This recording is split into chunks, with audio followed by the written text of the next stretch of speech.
যে বড় খবরে আমরা নজর রেখেছি, এবার বিচারকদের তত্ত্বাবধানে এসআইআর বেনজির নির্দেশ দিল সর্বোচ্চ আদালত।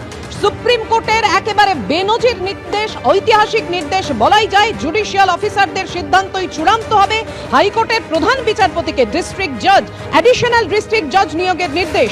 এসআইআর মামলায় এমনই বেনজির নির্দেশ দিল সর্বোচ্চ আদালত। ব্যাস অংশহায় ইতিগন্ধ পুষ্পে 1 কোটি নাম্বার 1.5 কোটি নাম্বার, রোহিঙ্গা, বাংলাদেশি, অনুপ্রবেশকারী, লজিক্যাল ডিসক্রিপেন্সি, বিজেপি নেতাদের লম্পে জম্পে বস্তা বস্তা গ্যামাক্সিন। আদালতের তত্ত্বাবধানেই শেষ হবে বাংলার এসআইআর, নির্দেশ সুপ্রিম কোর্টের। এবং 28শে ফেব্রুয়ারি ফাইনাল তালিকা বেরালেও নাম তোলার সুযোগ থাকবে নমিনেশনের শেষ দিন পর্যন্ত। সুপ্রিম কোর্টের শব্দবন্ধে extraordinary situation in West Bengal, অর্থাৎ আমাদের রাজ্যে বিশেষ পরিস্থিতি তৈরি হয়েছে জাতীয় নির্বাচন কমিশন কর্তৃক এ রাজ্যে এসআইআর পর্ব চলার জন্য বা এই প্রক্রিয়ার কারণে। এবং নির্বাচন কমিশন যে একেবারে ধোয়া তুলসী পাতা এবং তারা যে কাজটা করছে সেই কাজের মধ্যে কোনো খুঁত নেই, কোনো খামতি নেই, তা কিন্তু সুপ্রিম কোর্টের আজকের এই অর্ডার দেখে আর কারোর বোঝার অসুবিধা রইল না। সব মিলিয়ে তৃণমূল কংগ্রেস, মমতা বন্দ্যোপাধ্যায় নিজে মামলা করেছিলেন, সেই মামলায় বড়সড় আজ একটা নৈতিক জয় দেশের শীর্ষ আদালত থেকে তারা নিয়ে আসতে পারলেন। এবং জাতীয় নির্বাচন কমিশন তারা সংবিধানের ক্ষমতা বলে এ রাজ্যে এসআইআরের নামে যে যে কাজগুলি করছিল তা যে 100% ত্রুটি মুক্ত নয়, সেটা সুপ্রিম কোর্টে আজকে নির্দেশে আরো একবার স্পষ্ট হয়ে গেল।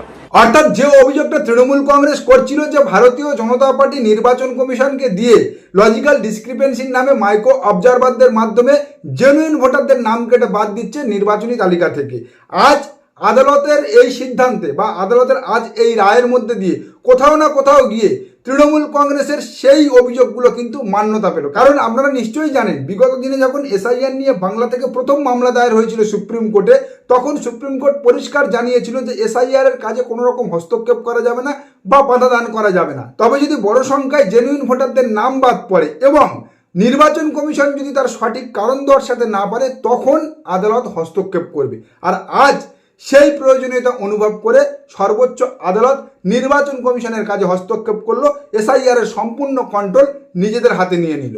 এখন এরপরেও যারা এই বাংলার মাটিতে কমিশনকে স্বচ্ছ ও নিরপেক্ষ বলে, কমিশনের কাজকর্ম স্বচ্ছ ও নিরপেক্ষ বলে গলাবাজি করবে, ধরে নিতে হবে তারা সর্বোচ্চ আদালতের থেকে এক গাঁট বড়। তবে মজার বিষয় হলো, সুপ্রিম কোর্টের এই সিদ্ধান্তে নির্বাচন কমিশন যতটা না অস্বস্তিতে পড়েছে, তার থেকে বেশি দুশ্চিন্তায় পড়েছে গতকাল পর্যন্ত যারা এই পশ্চিম বাংলার মাটিতে দাঁড়িয়ে ফাইনাল তালিকা বেরালে তৃণমূল কংগ্রেস নির্বাচন লড়বে না বলে গলার শিরা ফুলিয়েছিল। দেখবি আর জ্বলবি লুচির মতো ফুলবি। ব্রেকফাস্টে গেছে 58 লাখ, এখন লাঞ্চে প্রায় 11 লাখ চলে গেছে।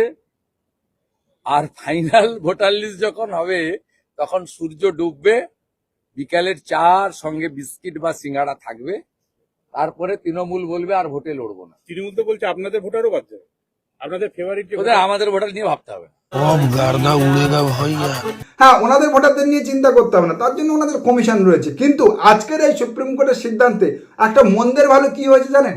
আগামী দিনে ফাইনাল তালিকা বা ফাইনাল লিস্ট বেরোনোর পর অন্তত এই বাংলার মাটিতে কোনো ভারতীয় জনতা পার্টির নেতা ওই বিশ্বনাথ চক্রবর্তীর মধ্যে বলতে পারবে না এটা এসআইআর হয়েছে না আমার মাথা হয়েছে। কারণ অলরেডি 1 কোটি 1.5 কোটি নামের ব্যর্থতা ঢাকতে শুভেন্দু অধিকারী অ্যান্ড কোম্পানি বাতাসে বা হাওয়াতে ভাসাতে শুরু করেছিল আইপ্যাকের পরামর্শে ইয়ারো বা এইয়ারোরা রোহিঙ্গা, বাংলাদেশি, অনুপ্রবেশকারী ভোটারদের নাম তুলে দিচ্ছে ভোটার তালিকাতে, যা তাদের আরো বড় হাতিয়ার হতো বা যা তাদের আরো বড় অজুহাত হতে পারত আগামী 2026 বিধানসভা নির্বাচনের ফলাফল বেরোনোর পর। আর যার মুখে গতকাল মহামান্য সুপ্রিম কোর্ট কয়েক বস্তা ব্লিচিং ঢেলে সিল করে দিয়েছে।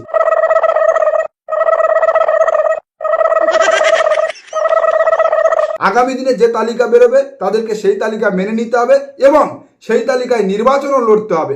আর বিগত দিনে তারা যে বক্তব্য রেখেছিল 1 কোটি 1.5 কোটি রোহিঙ্গা অনুপ্রবেশকারী রয়েছে এই বাংলাতে, সেই তত্ত্বে তাদের গলায় গামছা দিয়ে পশ্চিম বাংলার জনগণের কাছে ক্ষমাও চাইতে হবে।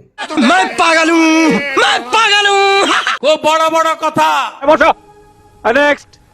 5 লক্ষ টাকার মিনিমাম চিকিৎসা করতে হবে ভারতবর্ষের যে কোনো জায়গায়। এটা পশ্চিমবঙ্গের তৃণমূলের সরকার ওটা চালু হতে দেয়নি, তাই আগামী দিনে বিজেপিকে এখানে আনুন। 2026 করলে হবে সবাই আপনি বললেই সবাই করবে। এটা তো সবাই চায় না, এটা তো সবাই চায় না, বলো চাইছে না, চায় না, চায় না। गजब बेइज्जती है।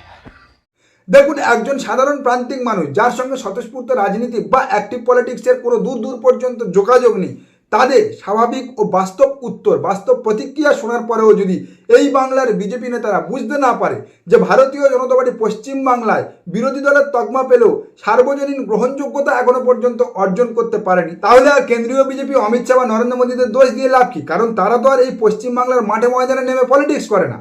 এই পশ্চিমবাংলার মাঠে ময়দানে নেমে যারা পলিটিক্স করে তারা তাদের কাছে যে খবর পৌঁছে দেয়, যে ইন্টেলিজেন্স পৌঁছে দেয়, তার ভিত্তিতে তারা গেম প্ল্যান সাজায়, তার ভিত্তিতে তারা আগামী দিনে জয় পরাজয়ের অঙ্ক কষে। কিন্তু এই পশ্চিমবাংলার মাটিতে সব থেকে বড় অন্ধকার সত্য, যার কারণে এখনো পর্যন্ত ভারতীয় জনতা পার্টি এই বাংলার বাঙালির সঙ্গে একাকিত্ব গড়ে তুলতে পারেনি, তা হচ্ছে সঠিক খবরটা না পৌঁছে দেয়া। এই বাংলার বাঙালি কি চাইছে, এই বাংলার অস্মিতা কোন দিকে যাচ্ছে তা তুলে না ধরে কেবলমাত্র ওপরের নেতৃত্বের তৈলমর্দন করতে এবং ওপরের নেতৃত্বকে খুশি করতে 100 দিনের কাজের টাকা বন্ধ করে দাও, আবাস যোজনার টাকা বন্ধ করে দাও, জল জীবন মিশনের টাকা বন্ধ করে দাও, তাহলে টাইট হয়ে যাবে সব কিছু। আর সঙ্গে সঙ্গে এই একাধিক বিজেপি শাসিত রাজ্যে যেভাবে পরিযায়ী শ্রমিকদের, বাংলার পরিযায়ী শ্রমিকদের মারা হচ্ছে, পেটানো হচ্ছে, হেনস্থা করা হচ্ছে, সেই ইস্যুগুলোকে কেন্দ্রীয় বিজেপির সঙ্গে সম্পূর্ণরূপে মিসগাইড করে আজকের বাংলার বাঙালির সঙ্গে ভারতীয় জনতা পার্টির দূরত্ব এই পশ্চিম বাংলার বাঙালি নেতারাই বাড়িয়ে দিয়েছে।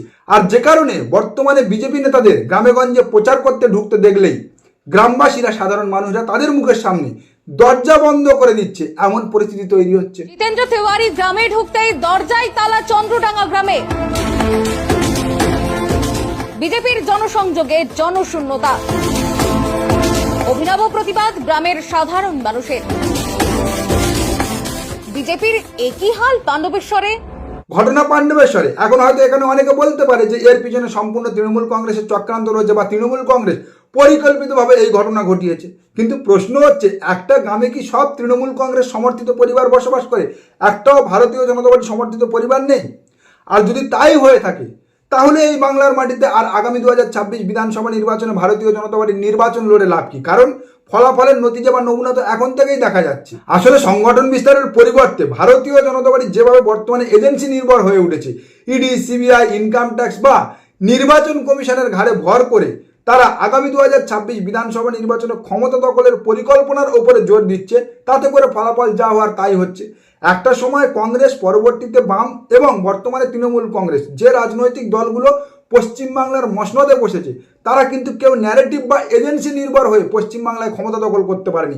প্রত্যেকটা রাজনৈতিক দল সংগঠন বিস্তার এবং মাটি কামড়ে পড়ে থাকা আন্দোলনের মধ্যে দিয়ে পশ্চিমবাংলার গদি দখল করতে পেরেছে। আর সেই জায়গা থেকে বিজেপির বর্তমানে না আছে সংগঠন বিস্তারের মন, না আছে শাসকের দম বন্ধ করা আন্দোলনের জোর।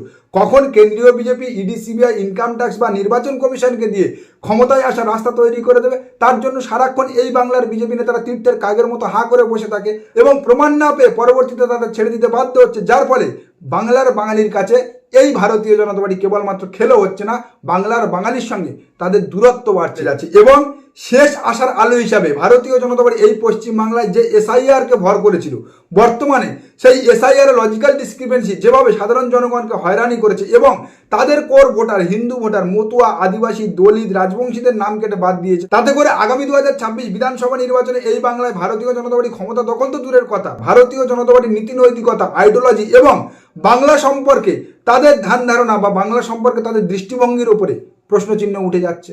তৃণমূলের আইডিওলজি নিয়ে কটূক্তি করে, ব্যঙ্গ বিদ্রুপ করে। সে তৃণমূল দলটার কোনো আইডিওলজি নেই। আমার আইডিওলজি ওয়েলফেয়ারিজম।